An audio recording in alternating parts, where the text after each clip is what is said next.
You're listening to Staying in the Game, a Plum Dragon Herbs podcast where we have conversations about mindset and techniques for staying at the top of your game. Plum Dragon Herbs provides herbs and D.Jow to support all types of martial arts training and wellness programs. Our podcast welcomes voices from all corners of the martial arts and health communities. We understand that there are many conflicting martial arts and health philosophies, and our podcast showcases the wide variety of opinions that exist. The views expressed by our guests are their own and do not necessarily reflect the views of Plum Dragon Herbs, its staff, or partners. Today's host is Josh Walker, the original founder of Plum Dragon Herbs, who continues to share his love of Chinese medicine and martial arts with our listeners. Welcome back, everybody. Thanks for tuning in on another episode of the Plum Dragon Podcast. I am Josh, and I am here today with Jonathan Bluestein. I don't know if I've got that pronunciation perfect, but... Yes, that's the original Polish one. Excellent. All right, good. And so Jonathan is joining us all the way from Israel, and we are ultra excited to have him on the show. So Jonathan, would you mind just giving a quick intro and letting people know what some of your background? Yeah, sure. So first of all, thank you for having me on the show, Josh. I'm thrilled to be here. Well, a little bit about myself. I have been in the martial arts for about 17 years, almost 18 now. Started when I was 16 years old. I started out with Western boxing. Did Western boxing for 2 years. Then I got into Shifu karate and did that for another year and a half. And from then on, I've been in the traditional Chinese martial arts. And that's been my martial arts love affair thus far. Summarized briefly, my teachers have been in Western boxing, Coach Anantal, who's nowadays well-known coach in the Toronto area. In karate, Itzy Cohen Sensei, who's a dear friend and colleague of mine nowadays. He's, I think, 6th, if not 7th dan in Shito-Ryu Karate and Shorin-Ryu Karate, teaches in Israel. And my main teacher in traditional Chinese martial arts is Shifu Oren, who is my teacher and dear friend. He's like family, he's real family to me, as I'm his Kung Fu family. It's a very traditional relationship. I also have my dear, wonderful teacher, Shifu Sapir Tal. And I have my most recent teacher, Master Shifu Professor Stephen Jakovitz's many things. Under Shifu Oren, have studied and practiced Xingyi Chuan and Piguazhang. Xingyi Chuan, Piguazhang, two traditional Chinese martial arts, which I've also studied here and there under his own Shifu, my Shigong, late Master Zhou Jingxuan from Tianjin. And under Shifu Sapir Tal, I'd studied traditional Southern Mantis Kung Fu. And under Shifu Steven Jakovitz, I'm studying Baguazhang. And here and there, I dabbled in a few other styles, but the martial arts I've mentioned are those that I've practiced long-term. Gotcha. Yeah, it's interesting you mentioned Sapir Tal, and I thought that name sounds familiar. And he was Southern Mantis. He was a Puyi Southern Mantis, right? Yes, exactly. It's nice that you remember. Indeed, he's a very prominent teacher of Southern Mantis, the most well-known teacher of the art here in Israel, possibly in the Middle East. And yes, his Sifu, my Sigong, is late Grandmaster Henry Puyi, who passed away a few years ago. May he rest in peace. He was a very high-level master of the internal arts. And my Sifu Sapir Tal is one of his 8 or 9 disciples, I think. Okay. Yeah, I spent 4 or 5 years way back when in the Southern Mantis world, so I'm pretty sure that name sounded familiar. Which lineage of Southern Mantis did you study? That was Haygood. It was under Roger Haygood. I see. Yes. So at one point, Shifu Haygood studied under Master Henry as well. Yeah. There's a bunch of politics, but at the end of the day, it's just like, football teams play football and they seem like they're enemies. And then afterwards they go out and drink together. So it's all connected, right? Yeah. Well, Josh is trying to be nice and politically correct here. I would say something without talking about people specifically. I used to think that the worst politics in martial arts are in Wing Chun. But oh boy, when you get into Southern Mantis, there's a lot. There's a whole lot. So I don't know. Interesting. If we have time, I know we have a bunch of things we kind of want to chat about. If we have time, maybe we'll breach into Southern Mantis because I did enjoy a lot of my time there. So anyway, kind of moving on, with that background in place. And I know that you just moved back to Israel. So what does the scene out there look like? What kind of martial arts are going on, and what's the culture and the feeling, and what's the latest? Okay, so we have a really interesting martial arts scene in Israel, which is quite eclectic. The entire country could be said to be so. We have a culture which is at its core Jewish culture. But nonetheless, we have Jews having immigrated to Israel for basically all four corners of the globe. And the Israeli culture, like I said, I'd say at its core, it's maybe 50% Judaism. And then the other 50% is made up from a lot of other things. I'd say primarily Western, specifically American culture even. And a lot of stuff coming in from Germany, from Russia. We have, some would estimate, 1.5 million Russian Jews or Jews of Russian descent in the state of Israel. So it's 1.5 million out of 9.3 million people. That's quite a lot. Yeah, it is. And in terms of martial arts, a lot of them have brought all sorts of interesting, sometimes even esoteric traditions from Russia, including various streams and lineages of Russian sistema. For instance, I have a colleague of mine, Sharon Friedman, who is an excellent sistema instructor, and it's a very, very interesting martial art. And I think it's sort of nowadays consolidating into the point with which maybe in 10, 20 years we'd be able to speak a little bit more about lineages. But it started somewhat chaotic, and then over time it becomes a little bit more traditional, a little bit more lineage oriented, which is similar to the story with Krav Maga. Okay. So let's go back to the beginning though. So how did the martial arts scene even begin in Israel? Because the state was founded in 1948. And when the state was founded, there were hardly any martial arts around. There are a few Jews here and there who'd studied either, the old school Western boxing or Greco-Roman wrestling or things of that nature in Europe, and all sorts of Western style stick fighting and knife defense. But I would say likely there was absolutely nothing Oriental, with the exception of perhaps a little bit later on, there was some judo here and there from Israelis that came back from Japan. Okay. So the beginnings of what would later be called Krav Maga was this mix of self-defense methods, which really did not come from any type of direct transmission.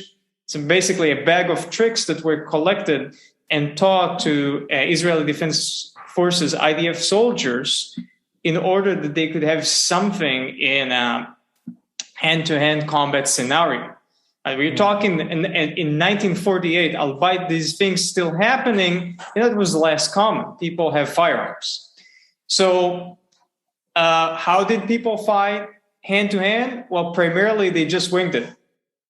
Really like often happen. I mean, that's the Israeli way. People winged it and won conflicts that way.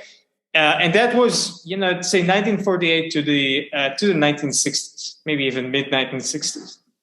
Then over time, there was a phenomenon of a lot of Israelis seeking cultural knowledge and influence from outside their own culture. So Judaism, despite coming from the Middle East, has, over the course of several thousand years, become very tied up with the rest of Western culture.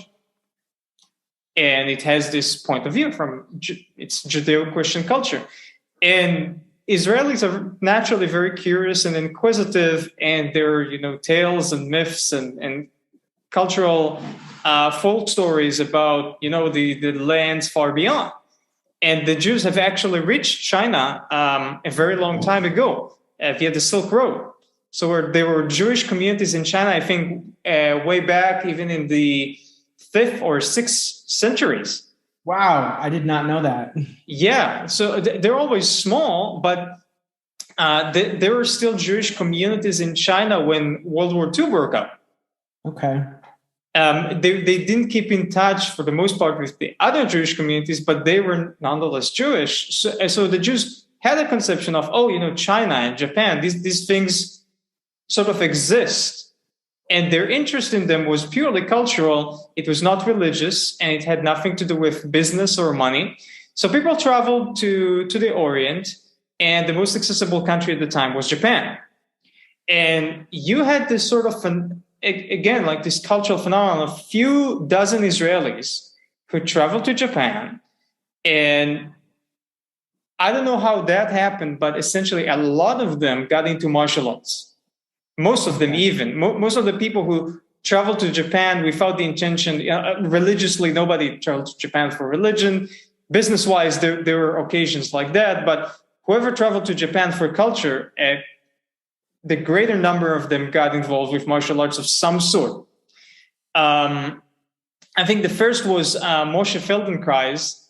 Moshe Feldenkrais was a famous teacher of judo who actually studied directly under Jigoro Kano, if I'm not mistaken. Okay, wow. And famously so in Israel, there was, have you ever seen, so there's the first prime minister of Israel and a very famous Jewish leader of his day was David Ben-Gurion, right? Okay. He's the first prime minister. It's a very iconic figure. He's got this bald head with plums of hair on the sides, right above the ears. There are even various characters in Hollywood films that were sort of inspired by his odd look. There is a post-credit scene in one of the Marvel movies with Stan Lee with some Martian-looking fellas that look like David Ben-Gurion. Can't recall what they're called. Yeah, okay. So he was an iconic figure. And one of the iconic things that he used to do is he used to go in the mornings to the beach and stand on his head in a yoga posture.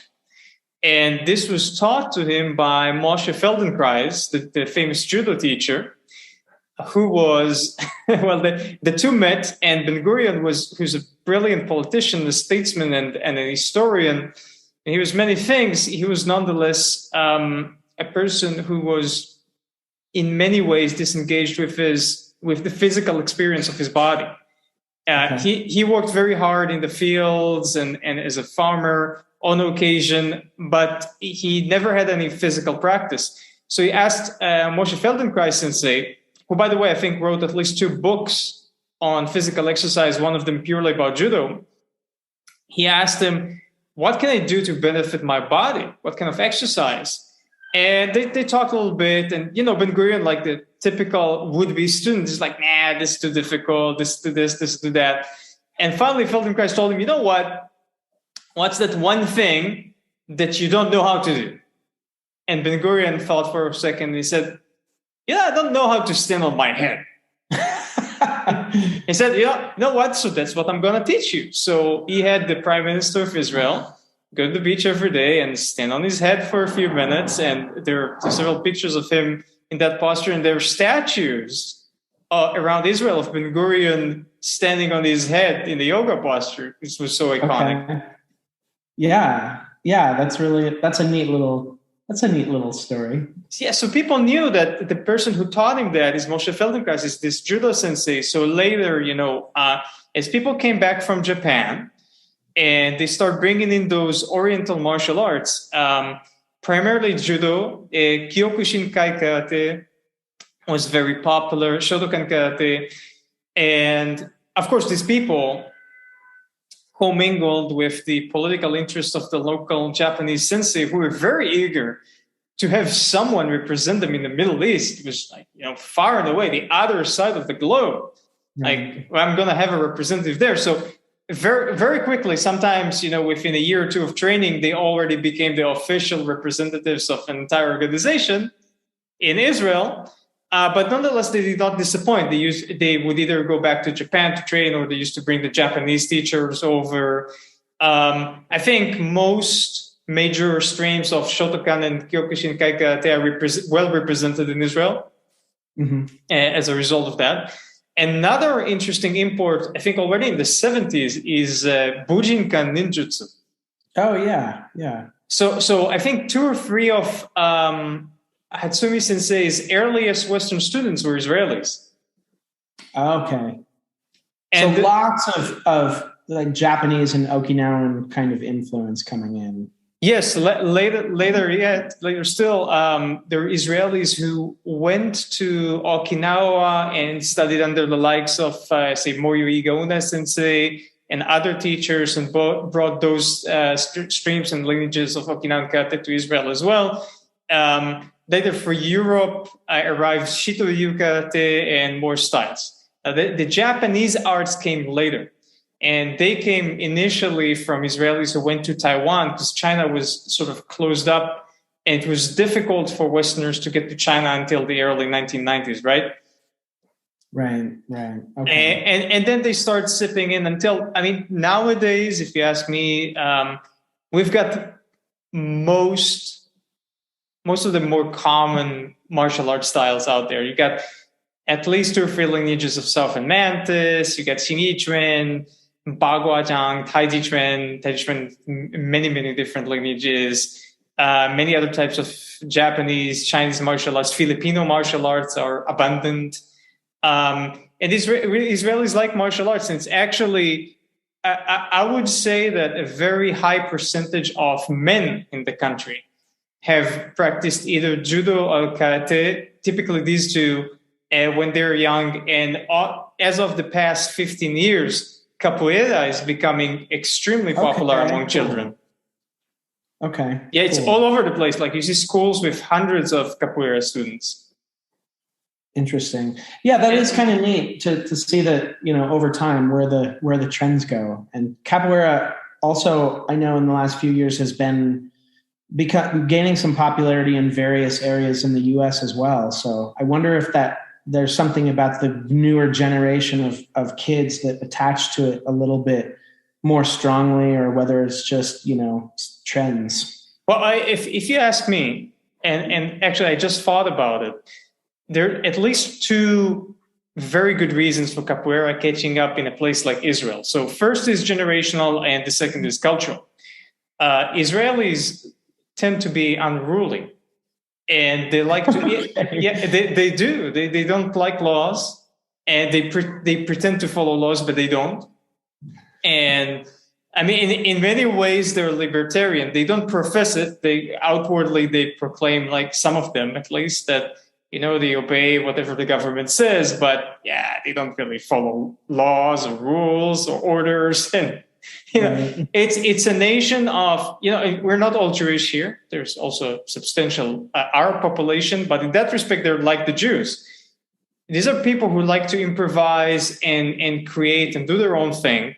Sometimes it could be in either a positive or a negative way. And when the practice method in Capoeira is as such that it allows a lot of individual expression, and I think it appeals to people who live in Israel, culturally speaking. Okay. So that's one thing. And the second, is generational. I think Capoeira is very playful in a good way, in a way that's often sort of forgotten in other martial arts, especially some of the Chinese styles.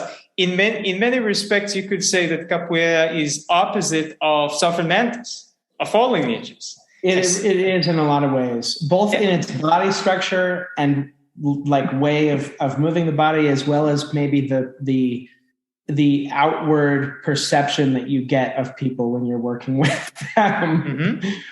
Yeah, so Southern Mantis, I'm speaking as if, both Josh and I have experiences with Southern Mantis, but other people may not.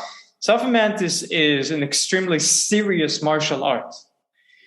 Everything is geared towards that sort of conflict that is almost bound to happen. Yeah. And all the tendons are so stretched and the structure is so firm, and you step in this very accurate manner, and the whole art tends to be very angular. Now, it has a lot of circles and spirals to it if you understand how to practice it correctly, but nonetheless, it works a lot with triangles and trying to get the opponent to basically be at the corner of your triangle, get into a sharp corner.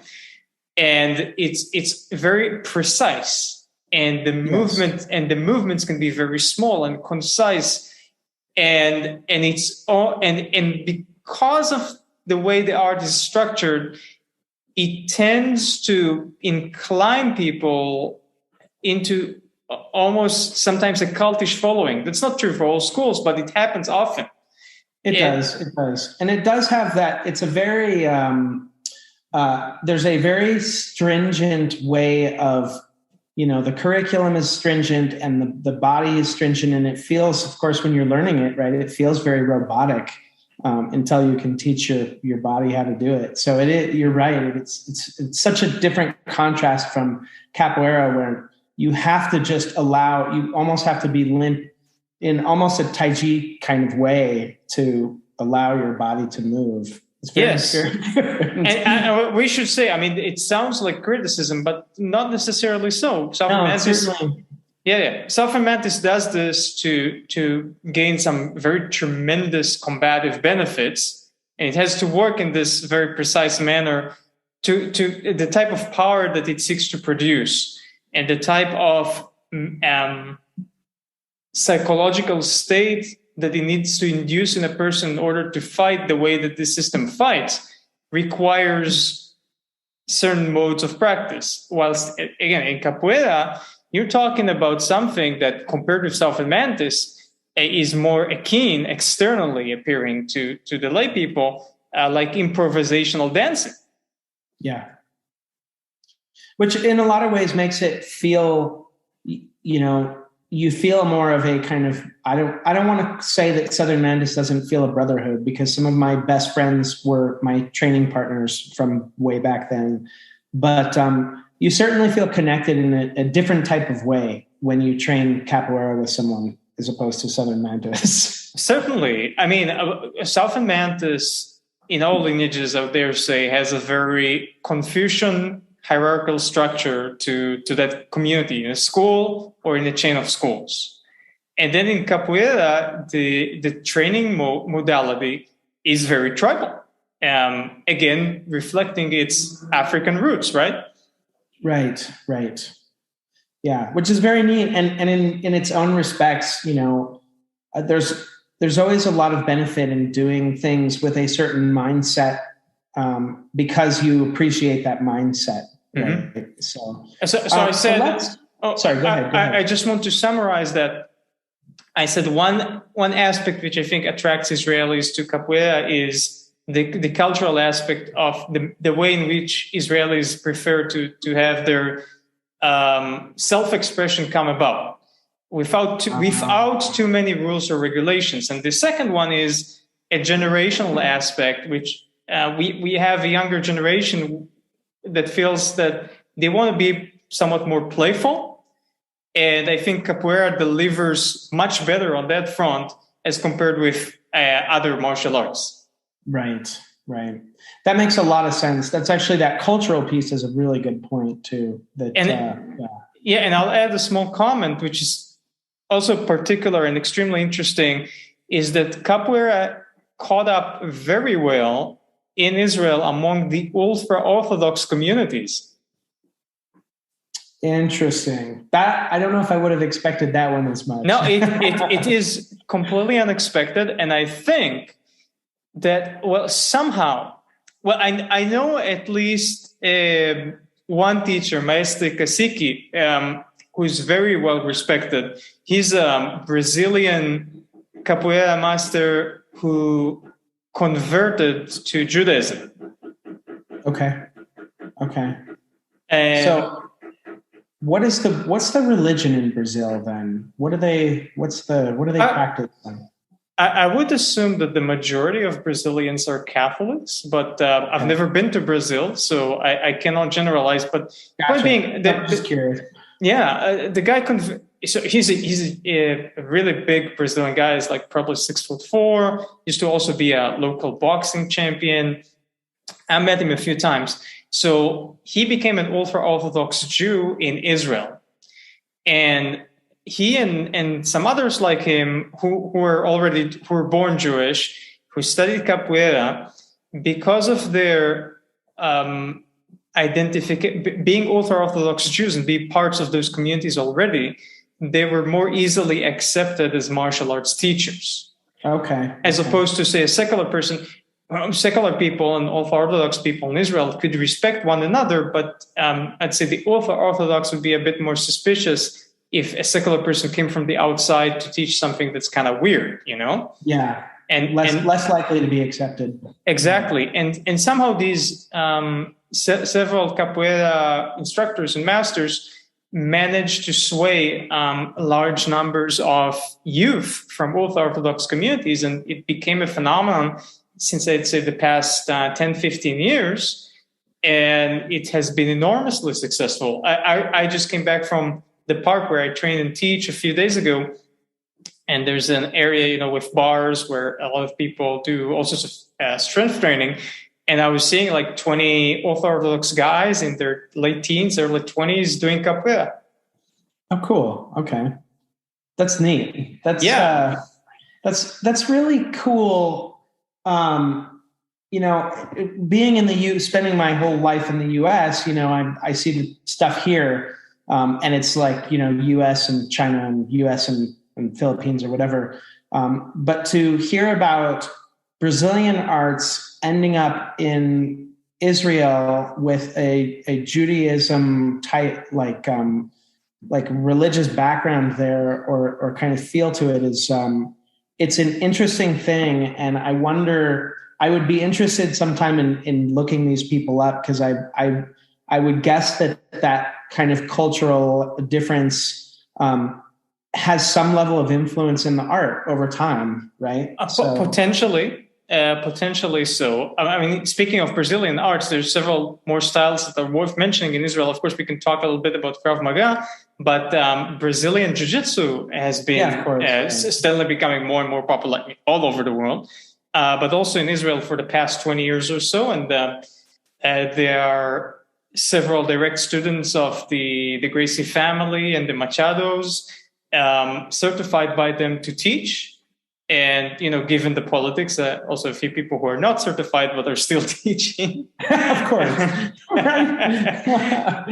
But it's, I would say BJJ is all over the place, and it has gotten so all over the place that unfortunately, unlike, I think in the United States, the BJJ community has been able to sort of better track who's a qualified black belt and who isn't. In Israel... We do see some people. I think that it's almost inevitable, right, that as it grows, the quality control isn't going to be as perfect. And we do see some of that in the U.S. as well. Yeah, I mean, I'll tell you what happened in Israel. Prior to the arrival of BJJ, there are quite a lot of people doing various forms of Japanese jiu-jitsu. Right. And now some a little bit more sports-like. They call it jiu-jitsu, so they have a few joint locks, but it's kickboxing. And other people like sort of half and half, and whilst others still really traditional Japanese jiu-jitsu from all sorts of Koyu or Gendai Budo styles. Okay. And by the way, there's also a lot of Aikido going on in Israel, primarily from Aikikai, but also Korindo Aikido and others. And Yoshinkan Aikido. Korindo Aikido is into itself a very unique Koryu lineage, which is called Aikido, but doesn't come from Moryo Ueshiba. And I actually personally know Shlomo David Sensei, who is said to be the only real inheritor of, he's Israeli, Shlomo David Sensei, but he lived in Japan for many years, and he inherited this whole Koryu system of Korindo Aikido. Okay. Which is a complete Koryu system, as is, for instance, Tenshin Shoden Katori Shinto-ryu. Interesting. Yeah, but going back. Yeah, sorry. So I digressed a little bit, no, you're good. You're good. Yeah. So what happened with the jiu-jitsu people? I mean, the Japanese jiu-jitsu people is that once BJJ started to be more and more popular, a lot of them sort of somehow suddenly became black belts in BJJ. Oh, suddenly. Yes. Oh, right. So, I mean, at times they just appointed themselves, and other times, I would assume, I don't know for a fact, but it's how it appears. And again, it's not the majority, but it's some of them. They basically went to some certain Gracies or Machados or some other people and told them, like, look, I've been legitimately really doing some form of jiu-jitsu with groundwork and everything for a long time, could be 10, 20, 30 years. We need to be acknowledged as BJJ people because this is becoming popular. You would like to have a representative in a country like Israel, which is very prominent among the world's nations. So how about we do this thing? We do this trade. And what do you know? Like from, say, in the year 2000, BJJ was almost unheard of in Israel. Then by 2010, it's literally all over the country. Yeah, interesting. Yeah, it seems to be problematic. So, I mean, but it's business, right? It's putting food on the table, and that seems to be more important than, earning a rank. In a sarcastic way, I'm saying that in a real way too. But so let's switch gears a little bit here and drill down and maybe just to give people a hook of where this is kind of going, is talking about eventually some of the kind of cultural differences in the different martial arts that we've looked at. But what about your group in particular? What is the culture and the kind of methodology look like with your group of students that you work with? All right. So my method of instruction is primarily the traditional Chinese method. I have even moved a little bit farther away from Western modalities in recent times. And I'll explain what I mean by that. So first of all, in Israel, what's really common is that a lot of people come to teach with a lesson plan. And this is something that, like a lesson plan driven curriculum, as in for each class, they literally have a page or 2 or 5 of like exactly what they're going to do. This line of thinking is very characteristic of Israelis who have gone for military service, which makes most Israelis really. My Southern Mantis, Shifu Sapir Tal, has been working with that method for decades and it's been successful for him. I can't stand it personally. I've never taught like that. The way that I've always taught is that generally I have a very well-written, coherent curriculum. But when I arrive in a class, I don't have any preconceived ideas about what is going to happen. Unless I brought special pads, or we're going to do a very specific weapons class where we have a seminar or something like that. But most classes, I come to the venue, I look at the students that day, I feel what they're about that day, and I flow from there. And the reason is very simple. You might come with your plans and ideas and whatever you had in mind, but one guy just got divorced, and another gal is sick. She's feeling under the radar. Another person is sick, so he didn't even arrive. Someone else arrives like 10 minutes late. Right. Someone else is injured. And then like you got this amalgamation of people, like each with their conditions or excuses or whatnot. and you end up with a situation where like you get along with your program with some people, but not with all of them. And then the next class, the people who might have been all right might have their issues and the other ones not. So if you work like that, you what typically happens within a few months, you're missing out on a lot of the things you wanted to accomplish, and you really don't get anywhere. Mm-hmm.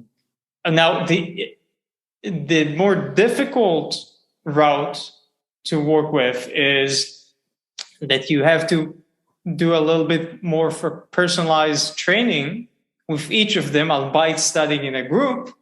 And then you really have to memorize what each of them has been up to, or better yet, if they're responsible, teach them to take charge of their own training and their progression for the curriculum. And they remind you, because once you get, over a certain number of students, that becomes very difficult to track them all. And then you have to bridge those gaps between them based on the dynamic that you see in each and every given class, which is very challenging. It requires that you bring your A game to every class, but be concentrated, understand the psychological and interpersonal dynamics between people. It's very challenging, but I think in the long term it works better for me personally. Now, in terms of saying that I stepped a little bit away from Western methods, it's not just that. Also, for many years, I was teaching in a typical class format. We had an hour and a half class. Sometimes I might extend it for up to 2 hours, but typically it would be an hour and a half. Now, personally, I think that a good martial arts class, a good relative to what each one of us is teaching, at least, in traditional Chinese martial arts, I feel an hour and a half is the minimum, because if you're going to do warm-up and stretching, irrespective of whether you're doing it in the beginning or the end or both, that's going to take up at least 15 minutes off your time. You end up with, if you're lucky, you have an hour and 15 minutes, and that's not a lot already. So, right. So that's why I do a minimum of an hour and a half. So it used to be that, and it would start, say, 7:30 in the evening and end at 9. And we'd start like on the minute and end on the minute. And if someone was late, then, oh no, you were late, go stand in the corner. Until one day I figured like there's all sorts of like silly things that people are told to do if they're late, like go do 50 push-ups, go around. I personally, what I would do is I'd have them stand in mabu, in horse step, and have them look at the others. So at least they do something while they stand in the corner. Right. We actually had the corner, we would call it the stable. It's where the horses stand. Okay. Yes. And believe it or not, the idea was, it came to me by a suggestion of a 10-year-old. Oh, nice. The kids always have the best ideas sometimes, right? Yes, indeed. So, I did it for years. Then I moved abroad and I came back and I realized, you know what? For me personally, that's not working out. It's not working out because I'm an adult, these people are adults, and this whole thing of having to play with like, oh, bad boy, you weren't on time. It's like, come on, like these people have families, they could be in their 40s, 50s, 60s sometimes. It's not feudal China anymore. It's modern day.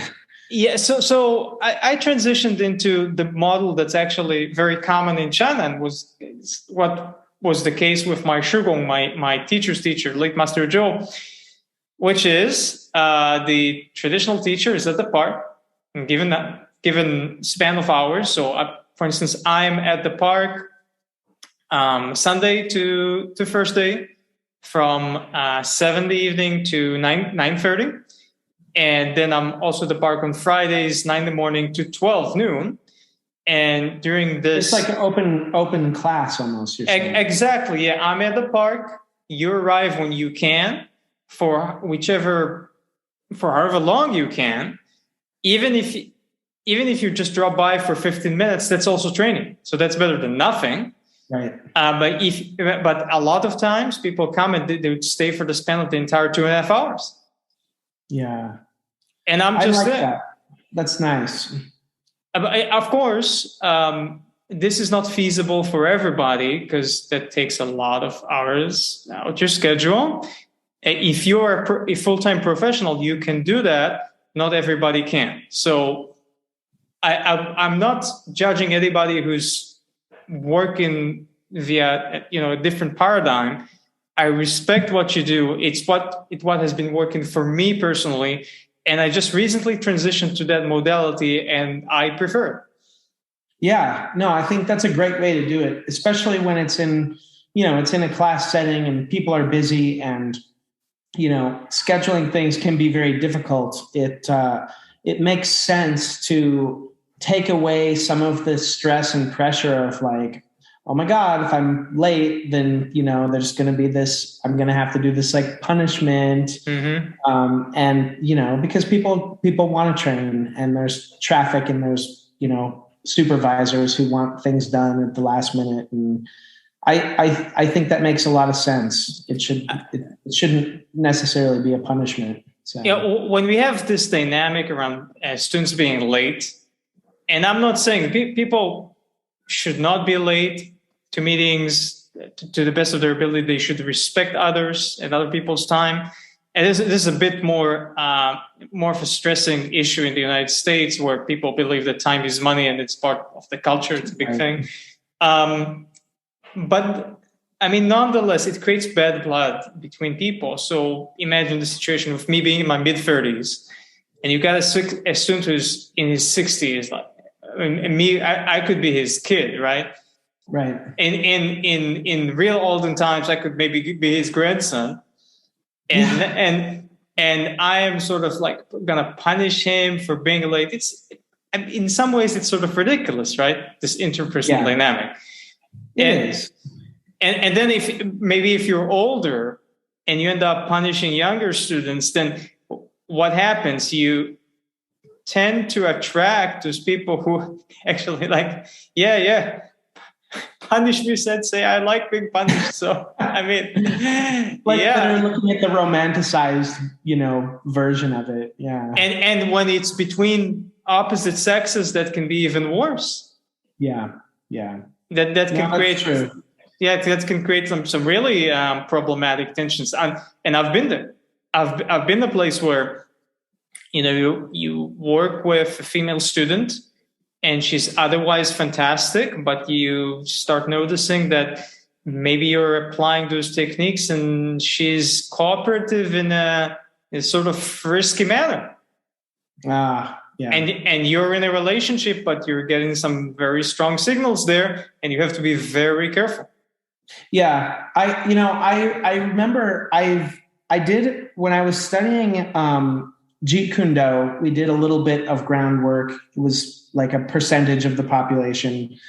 And I remember one night we had this garage that this woman had built on the property specifically for training. And we used to go there, and one night everybody was gone, and it was just me, and it was just her. And we were working on this groundwork, and there was something, I don't even remember what it was doing. This was probably 15 years ago. And I had to push her away on her chest. And she was like, and I felt very strange about it. And she was like, no, look, I know it's weird, but like, you have to do this. And like, it was a really sensitive, like, there are these moments like that in martial arts, right, that are very sensitive. And if we're not good about handling that, then like it can go sideways very, very quickly, for sure. So on both sides of the fence, right? Because it sounds like you're talking about the woman, being kind of adding to that fire a little bit. Yes, and I should say this was just an example that I had in mind, because it's something that happened a few times, but unfortunately, more commonly, it comes from the direction of the male instructors rather than the women. Exactly. Yeah, no, that's very interesting. What about your teachers? Did they do the same sort of thing? What was your experience when you were learning? Well, with my teacher, Shifu Nitzan, we'd come to the park, and it ought to have been on time, but nonetheless, it was often supposed to be maybe an hour and a half, and ended up being 2 hours or 2.5 hours. Then me and my Kung Fu brothers would stay, and it would prolong to maybe as long as 4 hours at times. We came early evening and we had to leave late night. And now this also has to do with the sort of conditions that you have for training in Israel. So a few points to remember here. First of all, Israel is a very small country. It is the size, roughly about the size of New Jersey. It has a very small population of just 9.3 million people. So a lot of people know one another. And in terms of, amongst the Jewish population, essentially everybody else is relative, right? Everybody else is distant relative. So there is this sense of cultural and ethnic camaraderie between people. It's like a closely knit, tribe-oriented giant neighborhood more so than a country. And the climate is very hot. Climate is akin to something sort of in between Florida and California. Okay. Very similar to if someone had ever been in Greece or in southern Italy. That's possibly the closest climate and vegetation that you would see, even though the country is getting greener by the year. Jewish people like green, and we plant a lot of trees. So I said all of this because you can train outside for the greater bulk of the year. The winters tend to be very windy and rainy. Strangely so, it rains a lot during winter and not at any other time of the year. But I would say there's maybe every year there's 1.5 to 2 months which tend to be very windy and rainy. And the rest of the year, most days, you can train outside. And if you can take the heat, and if you grow up in the country, you usually can take the heat. If you train in the shade, then even on blistering hot days, you can practice outside early morning or late evening. And therefore, you find that you're outside a lot, and there's a lot of young energy. And it's a very, very prominent feature of this geographical location on the planet. It's a bit difficult to describe for those who have not traveled a lot throughout the world. I did. I've visited over 20 countries and lived long-term in Israel, in China, in Canada, and in Mexico. So in 4 of them. Also visited the US for probably a total of 3 months of my life and been in different places. And I would say that I haven't been to a place yet that has the same level of young energy as you do in Israel, which means, well, first of all, people tend to be a little bit too angry and too hot. Okay. In terms of, if you look from the perspective of Chinese medicine, there's a lot of damp heat or dry heat, depending on where you're at in the country. But one advantage is you have so much energy coming from sunlight and just from the structure of the region that people they tend to eat very late. People might eat as late as 9 at night. And a lot of people go to sleep at 11 or at midnight because they have so much energy. You can just work and go out and you go out at 11 or midnight and you see a lot of people still outside. And the crime is much lower than it is in the United States and likely lower than in Canada, albeit Canada having better marketing for itself as a nation. And it's really what it is. Canada is not such a splendid place as it pretends to be, which is partly why my wife and I left Canada.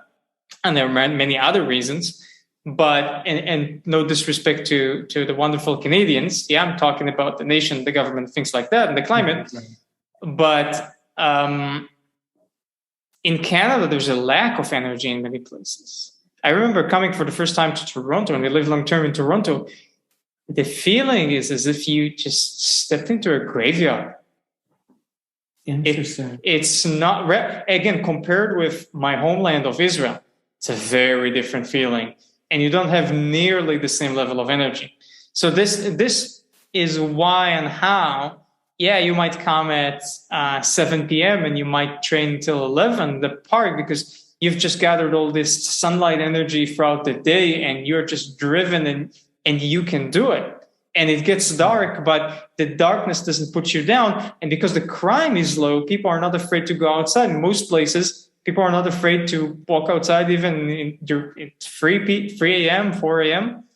If it's women, they might go, in pairs or in a small group, and that makes sense. Nonetheless, I've walked all over the country at any hour of the day, and I've almost never felt threatened. Now, granted, I'm also a martial arts teacher, and I've been a police officer for 3 years during my obligatory service, but still, I don't think you'd have to intentionally get into the wrong places in order to feel threatened. Gotcha. Well, that certainly is a nice feeling. It certainly is a nice feeling. So, actually, I gotta tell you, it's a little bit of a provocative statement, but I mean, I gotta say it in some venue.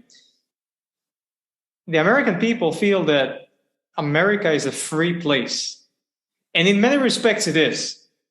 In some respects, it's a much freer place than in Israel, especially with very specific bureaucracies like opening a business and other things. In many places, it is a very free place. But there are many aspects to freedom, and a lot of them are lacking in the United States, and not because of the people who are freedom-loving, but because of issues with government and bureaucracy. And what I was just talking about is one of these facets of Israeli culture in particular, in which you have more freedom than you would have in the United States. Because what is freedom if you're afraid to go out on the street by yourself at night? That's not freedom. Yeah. It's a very true statement. And compared with China, I would go even farther, because we all know that the Chinese government can be quite tyrannical in many respects. But there are also aspects to Chinese culture which are freer than what you see in the United States and Canada and all of these so-called Commonwealth nations. And I'll just tease you by making you think, whose Commonwealth? Whose Commonwealth? Just think about that. So in China, I remember I was in Victoria, BC in Canada, speaking with fellow Dr. Yin, the head of the Oshu School of Traditional Chinese Medicine in Victoria, one of the sweetest human beings I've ever met. Terrific human being. And he spent his childhood and early teens, probably until his 30s, he was in China, and then he lived in Russia and in Florida, and then eventually moved to Victoria, BC to run the Chinese Medicine College there. Okay. And he was already I think in the late 70s, he was already a professor at the hospital in China in the late 1970s. And I asked him, what's the place you most enjoyed living in and where you liked the culture the most? And again, he lived in China during the harshest years of Chinese communism, during the Cultural Revolution. And he was already mature when that happened, probably in his teens or early 20s or something. And then he lived in China, in Russia, in Florida, and in Victoria, BC. And he said the place he liked the most was Russia. And he lived in the outback of Russia, like in the very frost-ridden areas in the northeast. So I asked him, why Russia? And he gave me this super interesting answer. He said, the Russian people, they had very little, but they were happy. When I came to Canada, people had everything, but very few people were really happy. Yeah. And that was a profound thing. And then I asked him about I said, I think it was during the span of the same conversation. So what about something like the Cultural Revolution in China? Because I know quite a bit about this. I've seen recorded lectures from Harvard and a few other university professors lecturing about this, and I've read about this quite a bit. And the Cultural Revolution was one of the most atrocious government chain of events ever enacted in the history of the human species. It was absolutely horrible. It is estimated that Mao Zedong, throughout the Cultural Revolution and throughout his period as the chairman of the Chinese Communist Party, that he killed either directly or indirectly a few dozen million people, more so than in the Second World War. And asked him, so how was it? Was it really as they described? And he said, yeah, in some ways, but during the Cultural Revolution, which was like a war. It was an equivalent to something like a world war in terms of the repercussions on people's lives. He said, I had more freedom than I've had in Florida or Victoria, BC. I asked him, how come? He said, well, we lived in the outback. We lived far away in a remote village.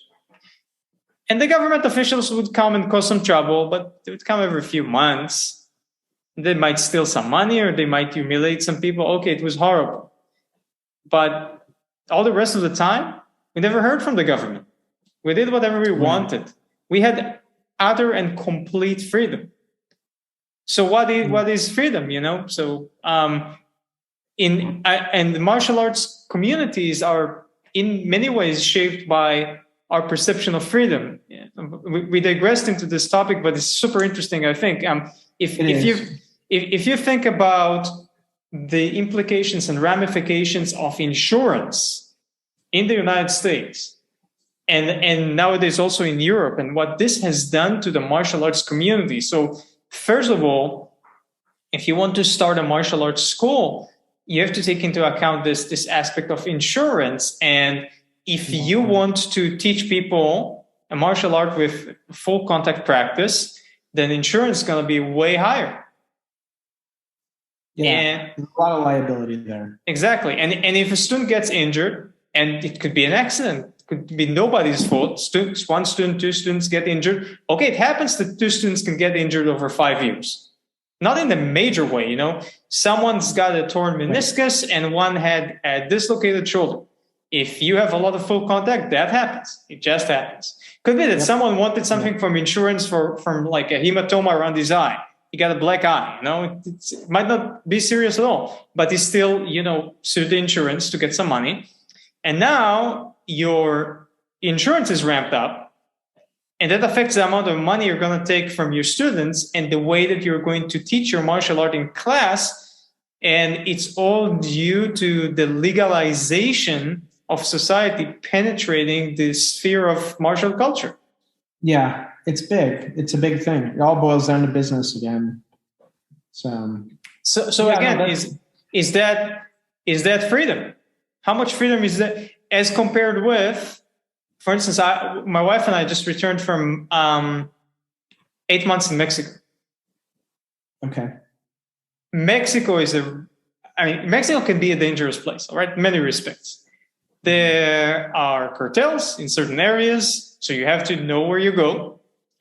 It's a country where you can get stopped on the road and ask for some money. Typically, they wouldn't steal all your money. But that's happened before. Yeah, my dad's been stopped in Mexico while we've been down there. Mm-hmm. That happens. You have to know where you're going, but they're not typically. It's basically a hoodlum toll road, right? They're just gonna take $50 and let you go, and you better give them the $50, by the way, because they got weapons.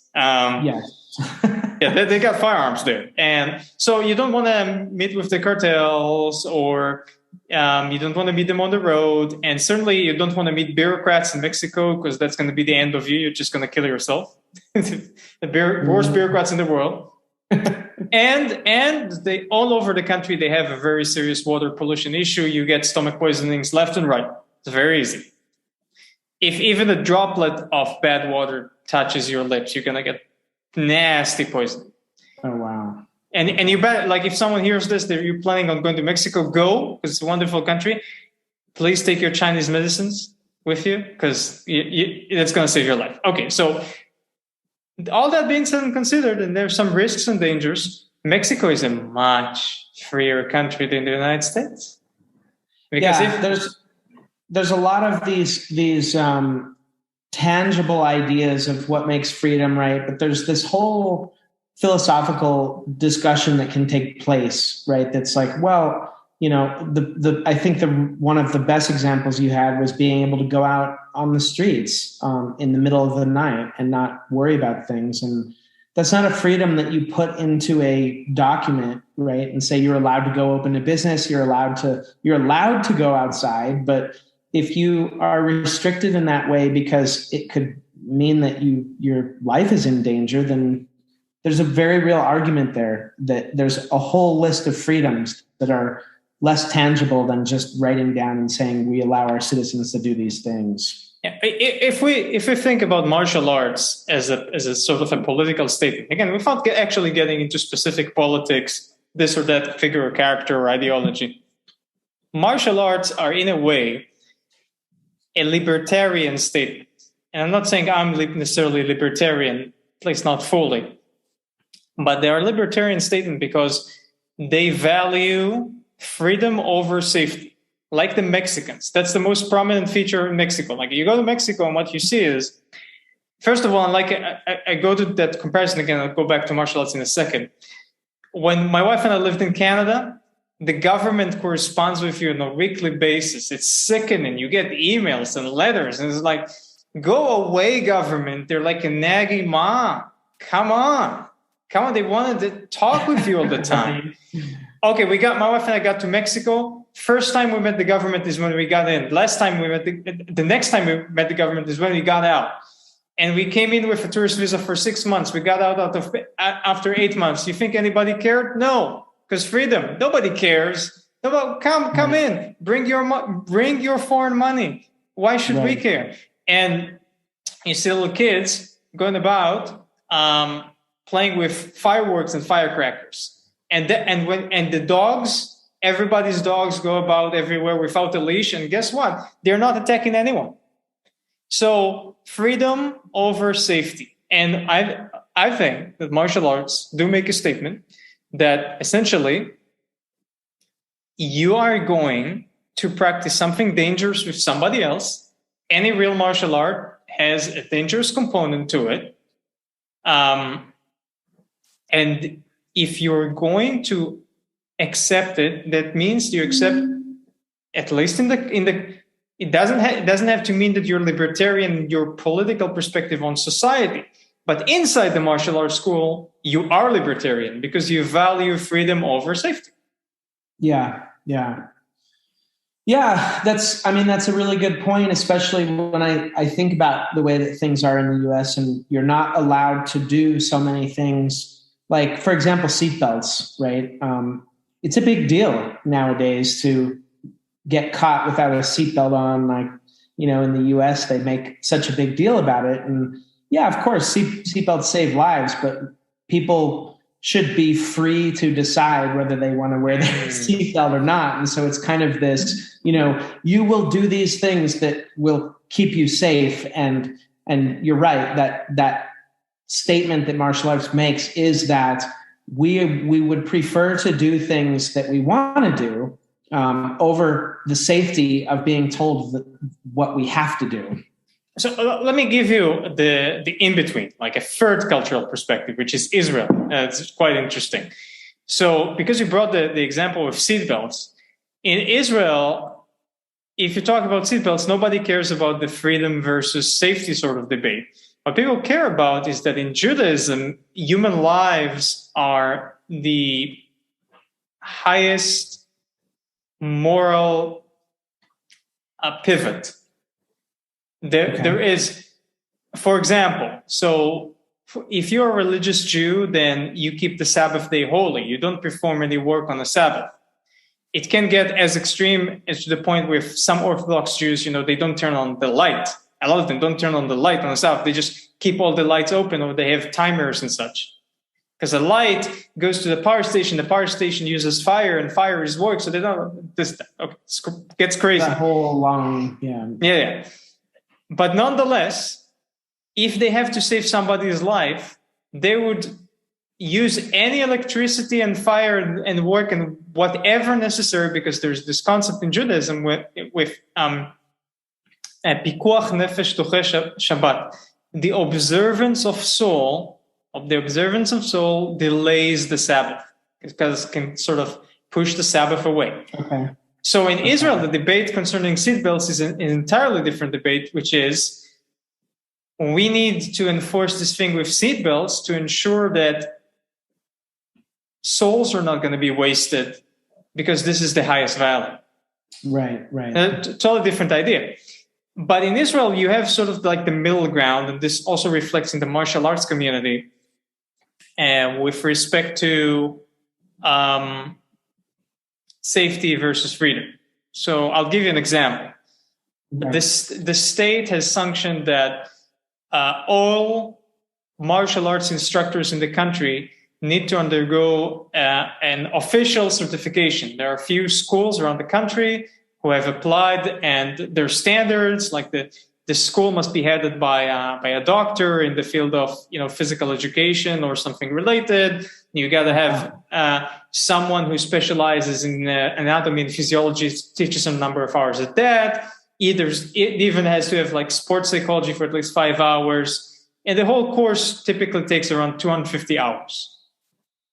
Okay. And it's not very expensive. The price has been probably around $1,800, $1,800 for the past decade. That's kind of the price you pay for this course. You go do it wherever you want. You get a diploma, and then you get it for life, and you don't pay any yearly fees or whatnot. And supposedly by law, every single instructor, every martial arts instructor in the country has to have that diploma. Do they all have it? No. But does the government enforce it? Also no. I don't think that this, and there is like a fine, like there's maybe a $3,000 fine written into the law that you get if you don't abide by those standards. If you teach without the diploma, the law doesn't even say if you get the fine for one violation, you get it, or you can get it multiple times. Nobody knows. It has never been enforced. Because the government's like, yeah, we sort of need something like that because security, but also freedom. We're not going to bother. Yeah. It's a law, but it's not like actually. I've spent most of my life living in Colorado, and of course, in Colorado, everybody says, "Oh, pot, marijuana is legal." And recently, Colorado did what they call "quote unquote" decriminalized mushrooms, right? Hallucinogenic mushrooms. And what that means is very similar. What it means is that it's still illegal, but it's not a prosecutable offense, right? Like it's illegal, but they're not going to spend any time prosecuting cases of it that they find. So it kind of reminds me of that. It's the same sort of idea. Like, we want you to do this, but we're not actually going to we're not going to do anything if you don't. Yes. So that's a very common sort of situation in Israeli law with regard to a lot of things, not just this one. Yeah, it's quite common. And you know what? That brings up something that Confucius said, and this is from the Lineage. The Lineage are the Analects of Confucius, a book which is quite short, can be read in 2 or 3 hours, and I recommend everybody read, and it's free online. You can go to Confucius.org, and it's available in English, in Hebrew, in Arabic, in the original Chinese, and you can very easily switch between languages. It's wonderful. It's non-profit project that they put up, and they keep improving it over time.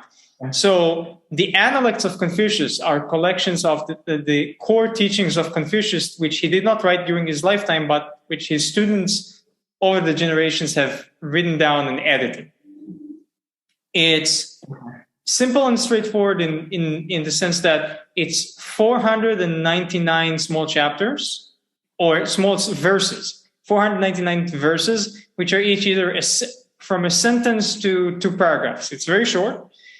On the other hand, and the language is often very simple to understand, but the message can be very complex, and the book has to be read many times. I've read it at least 10 times in order to start to grasp what's going on. And often you need to read at least another book or 2 on Confucius to figure out a lot of the stuff going on there. But again, a lot of the things are straightforward. So, for instance, he says that the leader, not the leader, sorry. There's a concept called the junzi.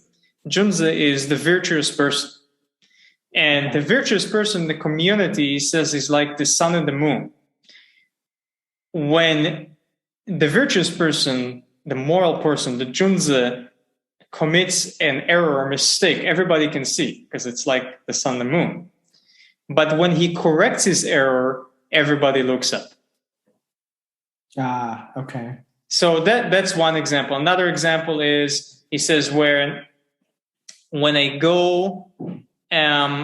walk along two people, and one of them is good and one of them is bad.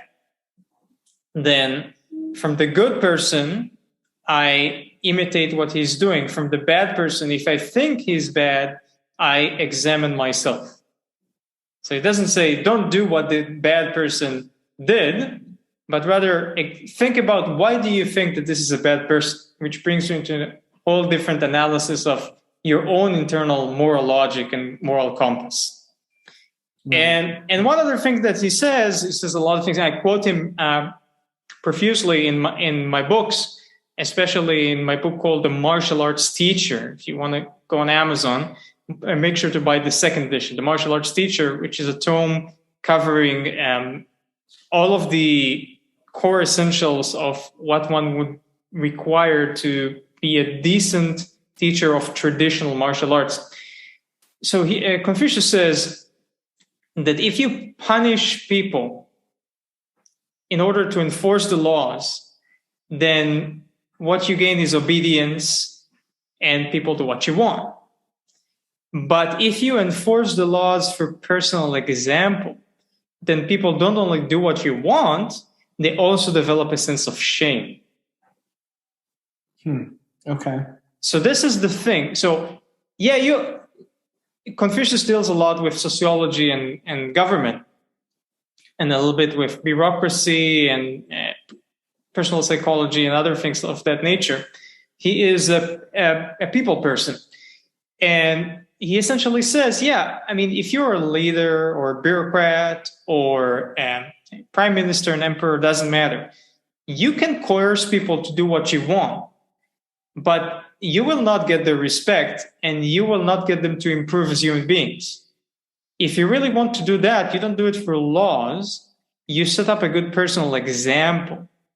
And then they're not only inclined to follow you, they also develop a sense of shame if they do something that goes against your personal example, which they seek to imitate. Gotcha.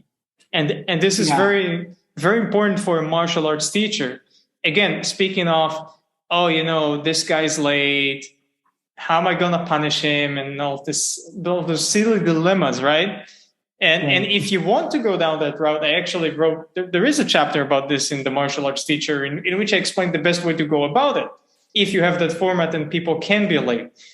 Nonetheless, if you show up on time every time and people can see that and people know, that goes a long way in making them change. Again, of course, over a long period of time, as compared with coercing them to do something.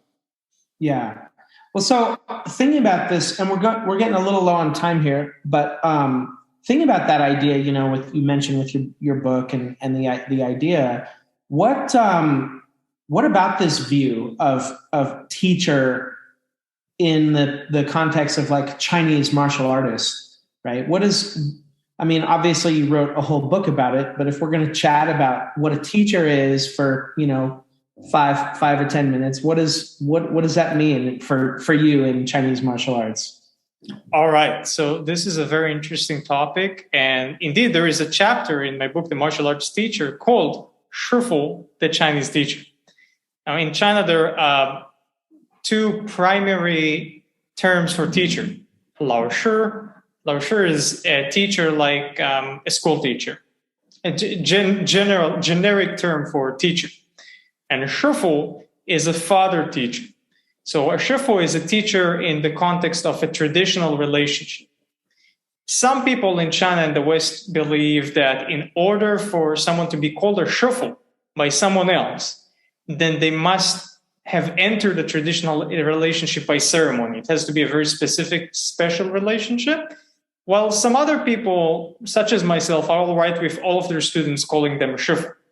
But I do nonetheless have those traditional relationships, and I'll get to that in a moment. So if someone wants to be a Shifu of traditional Chinese martial arts, there are several facets to it.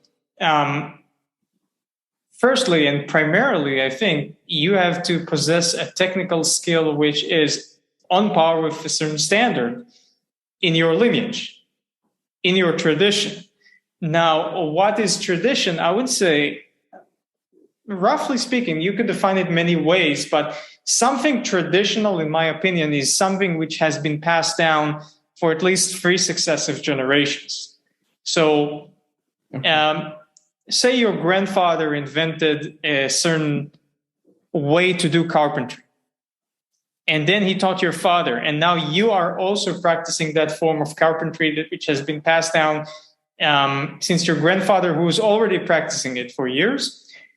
I would say by the time it reaches the grandson, and all 3 generations have done it, you could call it a tradition. Maybe 2 generations is a little bit too short. That seems about reasonable, though. Like, if you teach somebody, that's not a tradition yet, right? Unless it gets passed on from the person you taught it to. Exactly. And one of the things which traditions allow us to perceive are standards. Because, for instance, if you go to a boxing gym, you could say that one standard is, okay, this guy can beat up this percentage of people. This guy can work the speed bag for these amounts of hours. But these are like, actually it's very difficult to create qualitative standards for boxers aside from their professional record. Because each of them brings to the table entirely different sets of qualities. Because boxing is a very dynamic thing. It's not tradition. When you have something traditional, it's easier to speak about standards. And by what standards should I abide to be a teacher? So there is this physical, technical aspect to it. Some people use numerical ranks. Some people use colors or belts or sashes or shirts or all of them together. That's fine. So you just have to abide by a certain standard. Another one is professional standard. I find that the majority of people have not studied to be teachers. I have a very good friend, a Grandmaster Keith Kenspeth from Germany.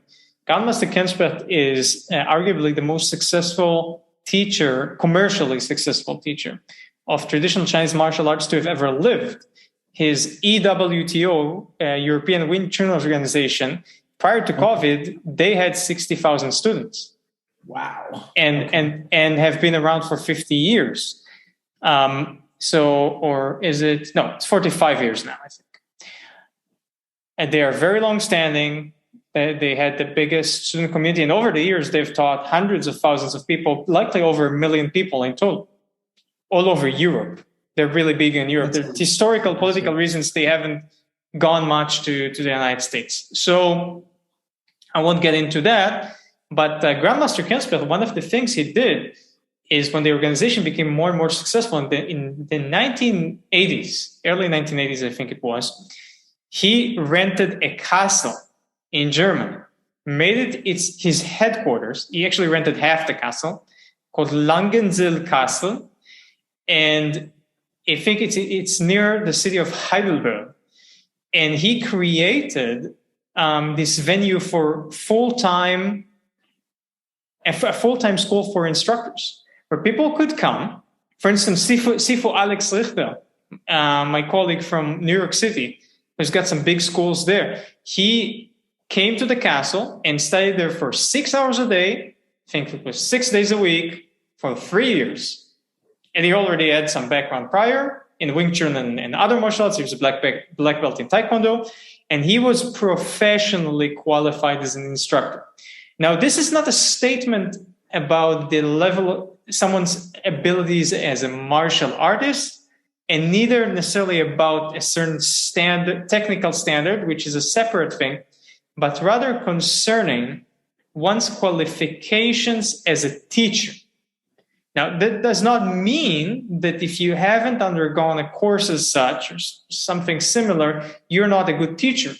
Many people are natural-born teachers, but are you qualified as a teacher? And this is often a question which only you can answer or your teachers can answer. And maybe some of your colleagues, perhaps. So we have this technical standard and we have the professional standard of are you qualified to teach? My book, The Martial Arts Teacher, is very much about not the technical standard, but the professional standards of how you teach. Okay. In the context of traditional martial arts. Then you, of course, have the moral and ethical standards that are often bound up with culture. In some countries and places, it is, for instance, quite legitimate and common for martial arts instructors to have sexual relationships with female students or vice versa, female instructors with male students, and to take advantage of their position. In Israeli and American and Canadian culture, while it happens, and sometimes it happens for good. Sometimes I have a colleague who married his student and they're happily married, and it's a very good thing to have happened. But typically what happens in our cultures is that at best there are hard feelings, and at worst it gets into, it borderlines the criminality or gets in there. So that's very culture dependent. I think in China, I don't know nowadays, but traditionally so, a teacher could marry his student. Like the Chinese wouldn't make a big fuss about it. Yeah. Right. Also in Japan. So technical standard, professional standard, ethical, moral standard, all of these things. And then in my personal instruction and in many lineages of traditional Chinese martial arts, you've got the Confucian standard. Confucian standard has to do with hierarchy. So what kind of hierarchy? Now, with traditional Chinese teachers, originally, what they had is what they would call, often in the United States, called customers and disciples. Customer would be anybody who's not a disciple, and those people would pay, and they would literally treat them as if they were hopefully a courteous person selling them something at the food store. Right. Or very courteous waiter. And that's how they treat that customer. Like, what do you want to eat? Okay, I'll serve you that. Oh, tomorrow you want to eat that? Okay, I'll serve you this. I don't mind. You pay, you decide. But that's the deepest our relationship is ever gonna get. And you can tip me. Yeah, you can bribe the teacher with gifts and money and whatnot, but we're not going to be buddies and we're not going to be close. And then for select students, for specific reasons, everybody with their standards, they might end up in a ceremony called a baisher, become someone's disciple, and then they enter the Kung Fu family. And within the Kung Fu family, there is a father-son relationship, hopefully. And sometimes it's a bit difficult. Sometimes you treat each other more like elder brother and younger brother if you're close in age. For this reason, traditionally, the Chinese people would typically not teach someone who's too close to them in age or older than them. I know a few instances where someone really wanted to study, but they were close in age to the instructor. So the teacher would say, well, I teach you as a friend. Like, come on, we'll just be friends. Let's be friends. Let's go out, eat together. We're friends from the beginning. You're not a customer. You're not a disciple. We're just going to be friends. Yeah, exactly. Yeah, because it's better that way, especially in the context of Chinese culture. That's not going to cause us too much trouble. So with me, in my school, in my organization, what we do is there is a technical standard. There are 18 grades, and you need to hit a certain grade in order to become an instructor if you want to. And they're not only technical standards, but from certain grades onwards, you have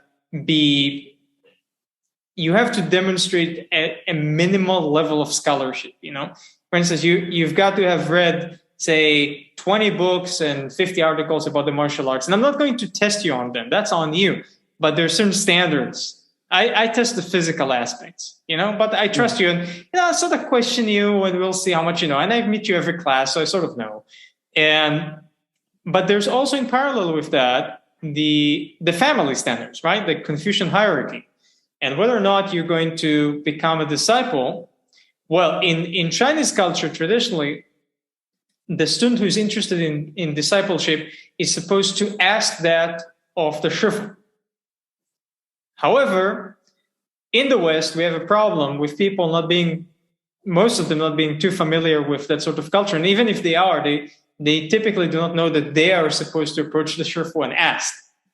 I know my colleague and friend, Shifu, Master Neil Ripsky from Canada, who's an excellent martial artist. He approached at least one of his teachers and he asked. If he hadn't asked, he wouldn't be offered. But people don't know. So I actually ended up having to propose to students if they want to do this and enter the Kung Fu family, which is really suboptimal, but that's what we get in the West because people are not familiar. It's partly why I write a lot of articles and books and record lectures on my podcast, on my channel, podcast called Jadecast. Jade like the stone jade, cast like podcast, one word, Jadecast. And I do so people would be more intimately familiar with Chinese culture and they could figure these things out on their own. So if people want to do this, there's a ceremony.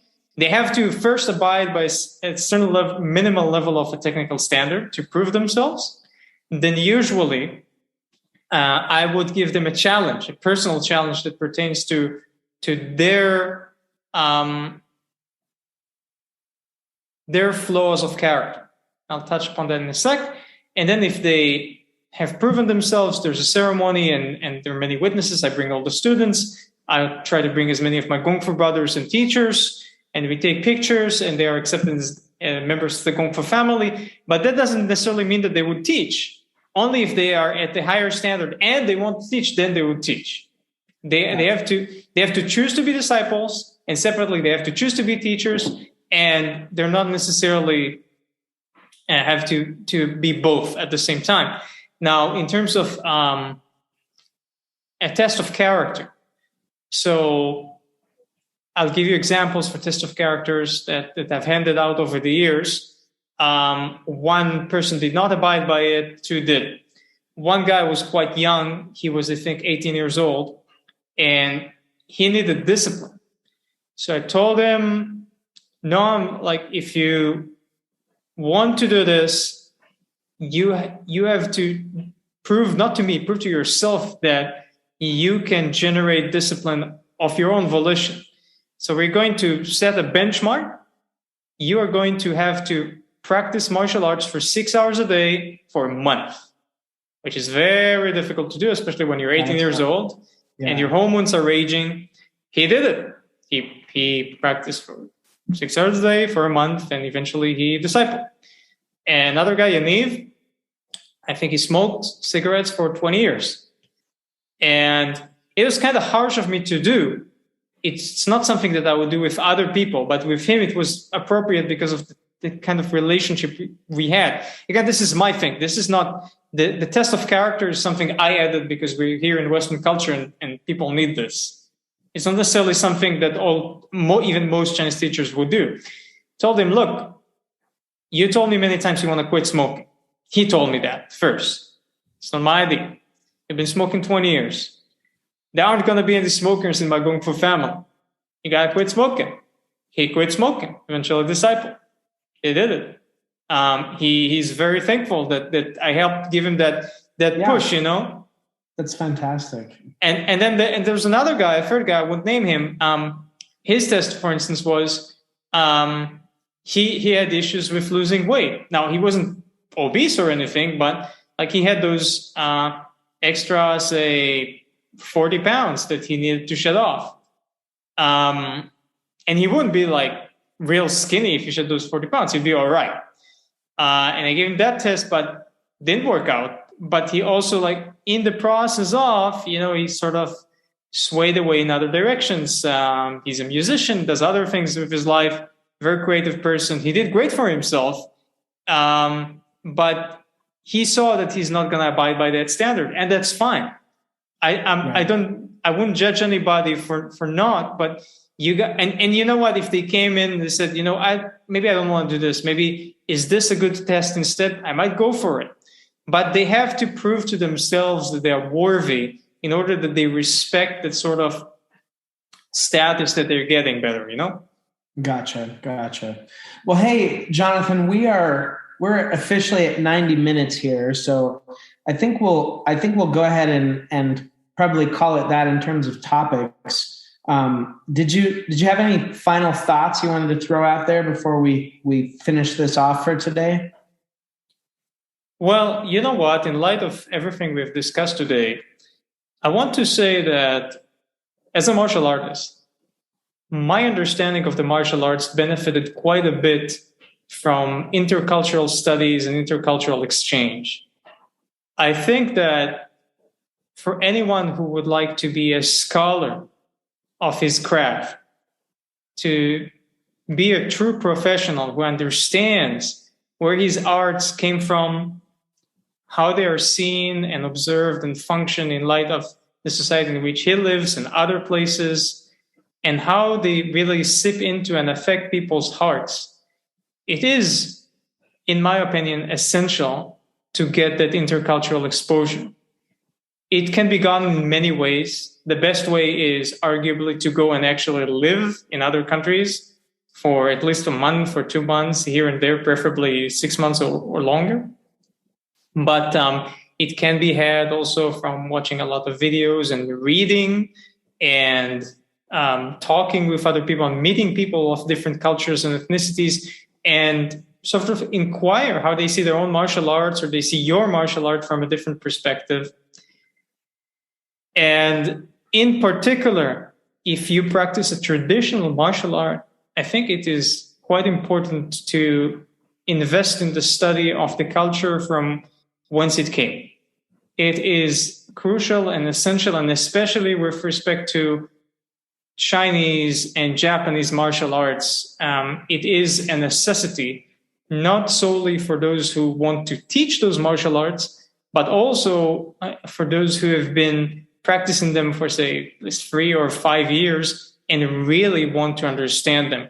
You would be surprised of how cultural studies and even language studies, and certainly philosophy, the philosophy of the culture from whence those arts came, are going to very often directly affect the way that you physically practice techniques without having gotten a hands-on instruction, which is very necessary from a teacher. The actual culture is going to speak through your hands. And this is the message that I had in mind for today. Yeah, absolutely. Well, I will say that, obviously I've talked to a huge number of martial artists over the years, and this is a relatively unique perspective, right? This is not usually the type of conversation that takes place. And obviously I've enjoyed all of these other conversations, but this is such a unique look. And I agree with you. I think, having spent a lot of time myself in the Philippines, I feel like it's ultra important. And I think that your points on the matter would be good for people to take that to heart. So I certainly appreciate having you and getting a chance for us to chat. I know that we've kind of floated around in similar circles over the years, but have never really talked. So it's nice to hop on and get a chance to talk, and hopefully we can do more of that in the future. So. Indeed, Josh, I very much appreciate the opportunity. 2 things I would like to add. First of all, it would be my pleasure to come back to the show and discuss with you the similarities and differences between Chinese and Filipino cultures and martial arts, which is something we were hoping to get to, but we hadn't gotten to. So many things, right, to talk about. So. And another thing is, for listeners, if you enjoyed our talk today, please, by all means, go on Amazon and check out my books. Books such as Research of Martial Arts or The Martial Arts Teacher. I'm certain that you would enjoy them.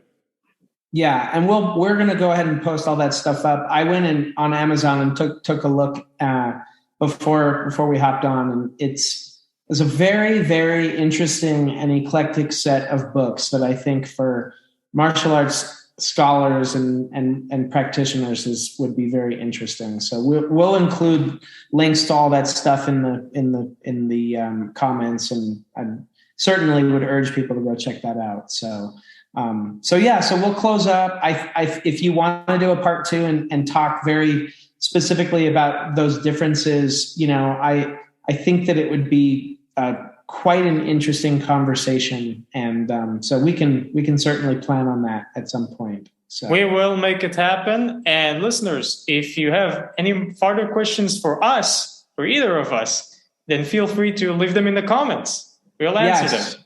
I love reading comments. It's fun. So absolutely, feel free to do that, and we'll answer for sure. And Jonathan, we'll have to tag you in there so that people can reach out to you in whichever ways you prefer as well. So yeah, certainly. All right. Well, have a good evening out there in Israel. And again, we appreciate the time, and we'll be in touch soon. Thank you so much. And as we say in Israel, Shabbat Shalom. All right. Shabbat Shalom. Is that? Yes, right? Indeed. Shabbat Shalom. All right. Excellent. Well, take care, and we'll talk soon. And thanks to all our listeners for joining us today. For show notes and more great tips, be sure to visit us at plumdragonherbs.com. And if you liked this episode, we'd love for you to share and subscribe wherever you like to listen. If this episode has sparked more questions for you, we invite you to check out our new private forum with Josh Walker as our moderator, where you can get answers to some of your toughest questions on herbalism and martial arts. Click the banner at the top of our website page for more information.